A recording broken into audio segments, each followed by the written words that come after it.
complementando, enriquecendo, fortalecendo esse papo aqui para toda a nossa audiência ficar o mais por dentro possível dos riscos envolvidos, dos eventos que se sucederam até chegarmos a esse dia histórico, e convocando o professor de Relações Internacionais, Marcos Vinícius de Freitas, que chegaremos nesse momento aqui do programa. Tudo bem, professor? Obrigado pela presença, sempre prazer em revê-lo.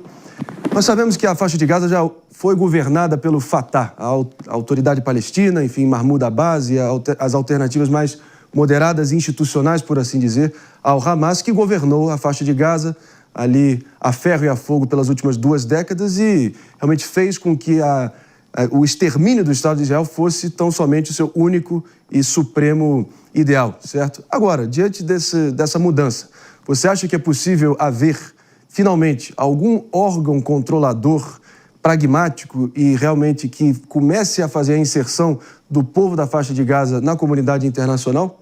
Bom dia. Bom dia, Marinho. Um prazer conversar com vocês. É só um detalhe importante também, de a gente não deixar e não esquecer que um dos grandes apoiadores do Hamas no passado foi o próprio Netanyahu, que via no Hamas uma força de oposição à autoridade palestina no processo de efetiva consolidação de um Estado palestino, né? Então, Netanyahu entendia na época que era importante que houvesse ali um contraponto que se opusesse eventualmente àquilo que você tem na Cisjordânia. Então, por essa razão que você tem aí uma ascensão do Hamas muito grande dentro da região e, claro, Tivemos uma breve intercorrência aqui no sinal do professor Marcos Vinícius de Freitas, enquanto a nossa produção já trabalha aqui para retomar o contato. Vou acionando a bancada, até porque, enfim, isso é um dado que está posto, a história não mente, mas, claro, as circunstâncias mudam, mas pode ter sido aquele famoso cavalo de Troia, né, ou aquela aposta feita por Netanyahu lá atrás, nos idos de 2005, 2006, achando que o Hamas poderia ser uma alternativa mais fácil de lidar. Mal sabia ele que talvez ele estaria assinando o atestado de óbito, ou pelo menos o início de uma guerra sangrenta por muito, muito tempo, e uma alternativa muito pior, como a realidade dos fatos acabaram comprovando, né, Jess?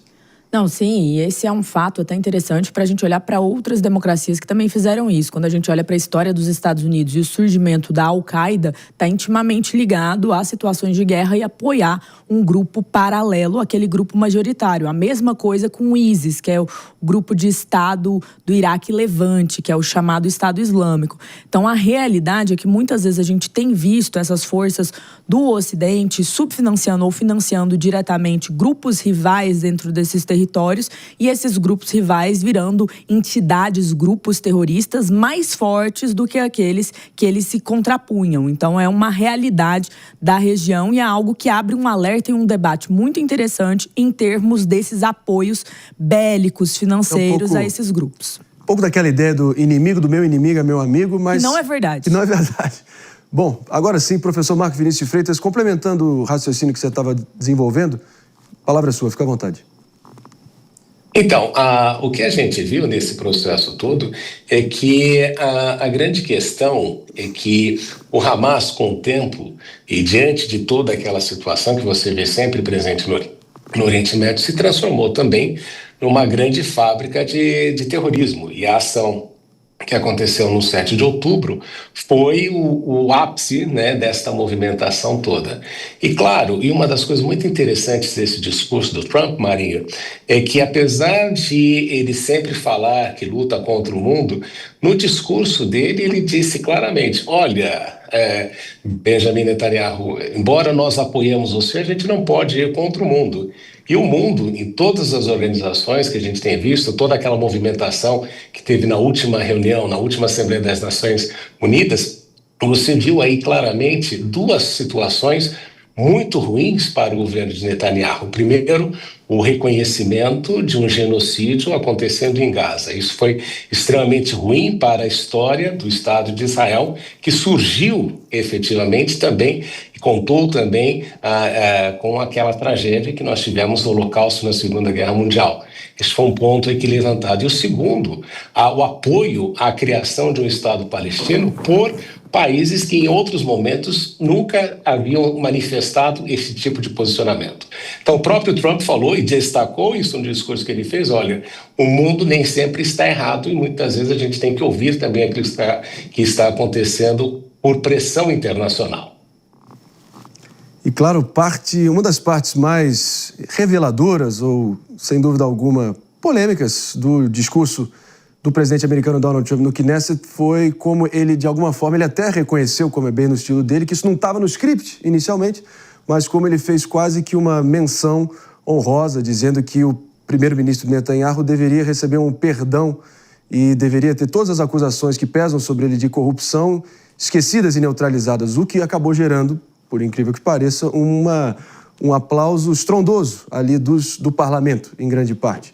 Ele até, no melhor estilo Trump, pegando temas ali inflamados, complexos e polêmicos e, de alguma forma, fazendo pouco caso, utilizando o humor e um alívio cômico para desinflamar essa situação, dizendo que charutos e champanhe, quem é que liga para isso? Quem é que liga para isso? Isso, claro, se referindo às acusações que empresários israelenses teriam comprado, de alguma forma, a fidelidade do primeiro-ministro Netanyahu, dando presentes caros, luxuosos, envolvendo charutos e champanhe. Bom, é o que aconteceu. Fato está dado o objetivo da realidade. Agora, uma coisa que não se apaga, né, Mano Ferreira, é que, ao que tudo indica, o primeiro-ministro Netanyahu tem o seu encontro marcado com a justiça. Pois é, eu queria aproveitar essa descrição que você trouxe, Marinho, para perguntar ao professor Marcos Vinícius justamente sobre a situação política interna de Israel. Com a entrega dos reféns, professor, qual a sua leitura a respeito dos próximos passos? Porque, como o Marinho estava descrevendo, nós sabemos que antes desse conflito, o Netanyahu estava num momento político extremamente delicado, tanto com as acusações de corrupção, como também com seu embate com a Suprema Corte de Israel e as possíveis mudanças constitucionais. Na sua avaliação, qual deve ser o componente da política interna de Israel a partir de agora? Uma das coisas que a gente aprendeu durante a presidência do Bill Clinton é que muitas vezes, ao recorrer a alguns conflitos externos, você consegue manter o seu apoio popular como forma de encobrir alguns dos problemas domésticos. Fizeram até um filme na ocasião chamado Wag the Dog. E é interessante que o próprio Bill Clinton falou numa entrevista recentemente de que ele sabe da história de Netanyahu e que há 30 anos ele se mantém no poder justamente debaixo da narrativa de uma guerra constante aos inimigos de Israel. Então, nós não sabemos se esse tipo de situação vai se consolidar, mas o fato é que, ao colocar aí o presidente Trump, ao dizer que não se teria mais guerra ali, ele colocou efetivamente um freio nessa situação.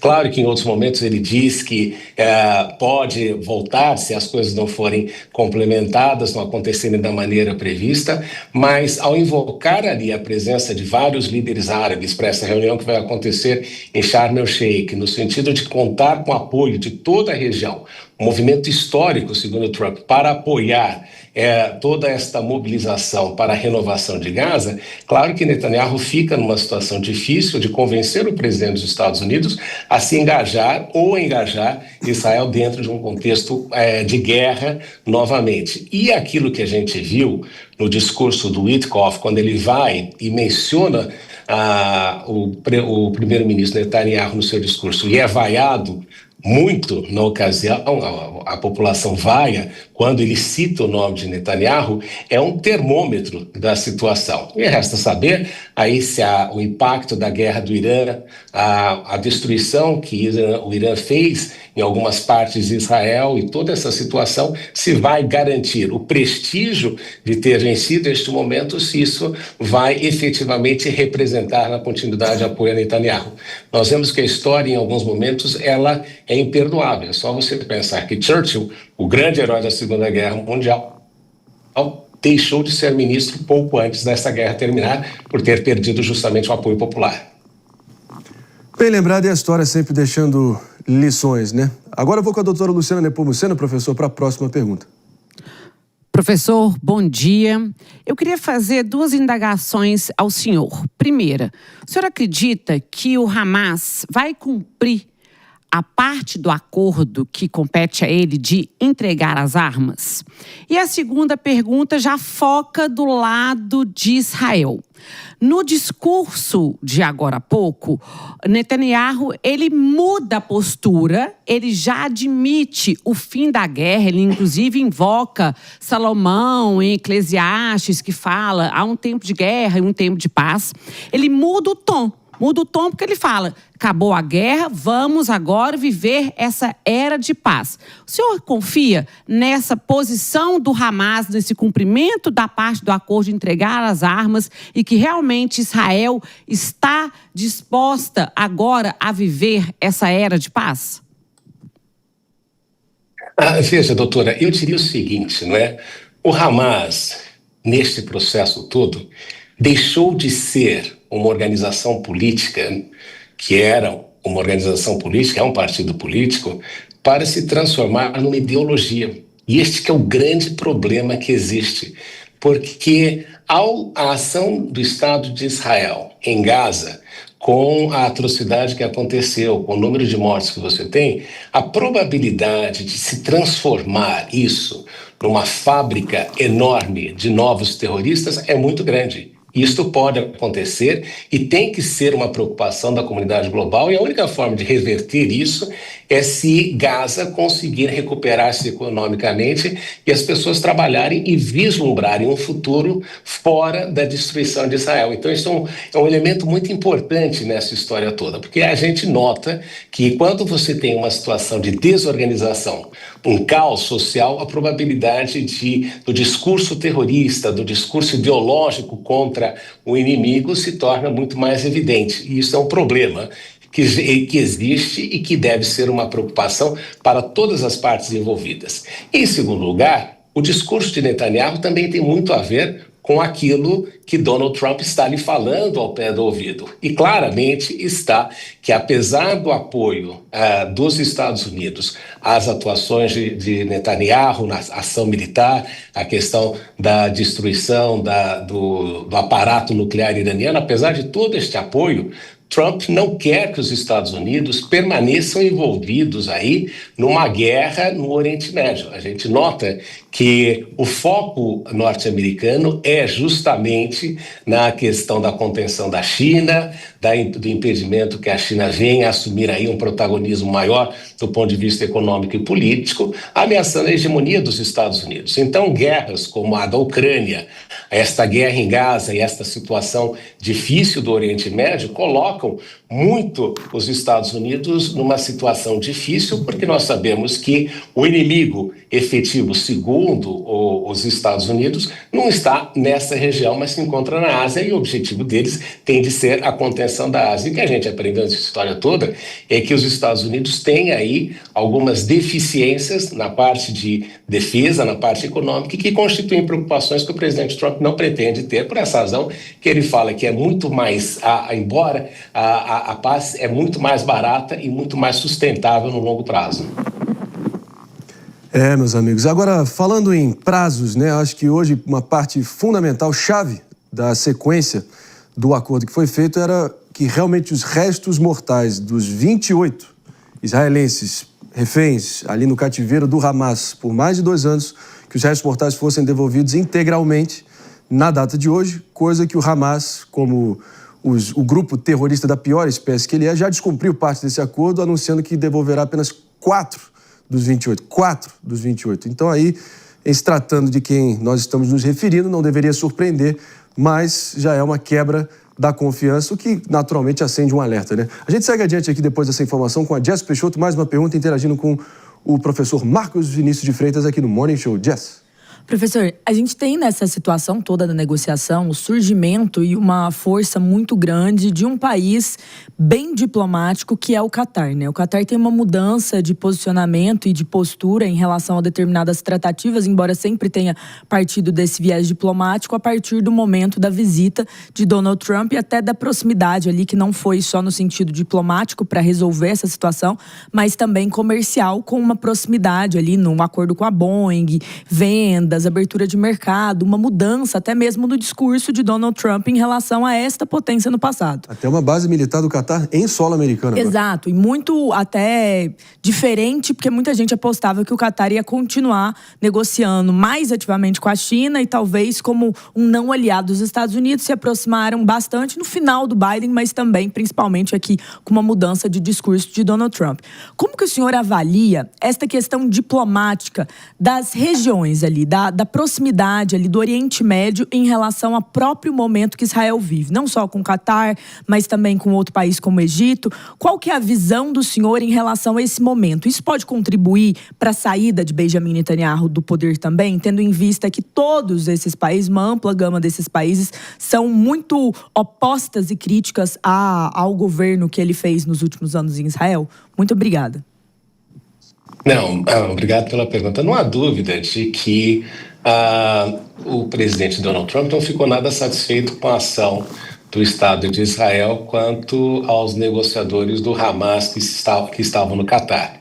Isso gerou ali um problema porque, de fato, você viu o Estado de Israel atacando um aliado dos Estados Unidos, né? Como o próprio Marinho destacou, a Catar tem, né, a base americana no Catar, não é? Então, nós notamos que isso foi ali um elemento complicado de todo este fator. E é claro que o Oriente Médio inteiro tem ali enormes problemas com Netanyahu.